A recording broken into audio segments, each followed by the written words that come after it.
हे झाड ना ड्रॅगन फ्रूटचं आहे. ड्रॅगन फ्रूट एका आमच्या मित्राने आम्हाला एक छोटंसं पान दिलं होतं आणि त्याचं हे झाड लावलंय. हे असं शेपटीसारखं दिसतंय ना, हे शेपूट नाही आहे बरं का, हे फूल होतं सुंदर अगदी, म्हणजे आपलं ब्रह्मकमळ कळलं त्याचं कॅक्टस हां, तर त्याच्यापेक्षाही मोठं दिसायचं हे फूल आणि रात्रीच फुलायचं. आणि त्याच्या पाठीमागे छोटंसं दिसतंय ना, आता ते फूल सुकलं आहे हे आणि फळ यायला सुरुवात झाली आहे. तिकडे पण कोपऱ्यामध्ये पण दिसत आहेत बघा, आणखीन 2-3 आलेली. आणि ह्या झाडासाठी एका विशिष्ट प्रकारचा स्टँड करावा लागतो. दिसतोय ना स्टँड, लोखंडी स्टँड. हा स्टँड पण आम्हाला त्या आमच्या मित्रानेच करून दिला.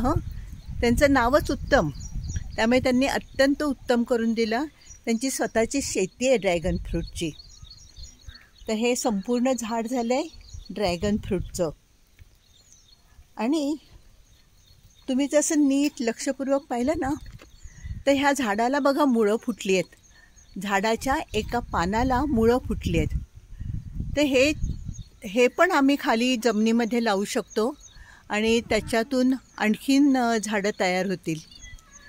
पण तज्ज्ञांना विचारूनच आम्ही काय ते तोडातोडी करणार आहोत. आणि नंतर ते फूल वाळल्यानंतर हळूहळू एक फळ यायला लागतं आणि ते फळ पक्व होऊन हे बघा त्याचं ड्रॅगन फ्रूट तयार झालं आहे ना. त्याची शेपूट पण तशीच आहे वाळलेली ती. अर्थात आम्ही आता पुढच्या वेळेपासून ती तोडत जाऊ. आज मी हे ड्रॅगन फ्रूट तोडणार आहे खाण्यासाठी, मीच खाणार आहे. मग पाठवा मला पाठवा म्हणून सांगू नका, पुढचं पाठवेन तुमच्यासाठी.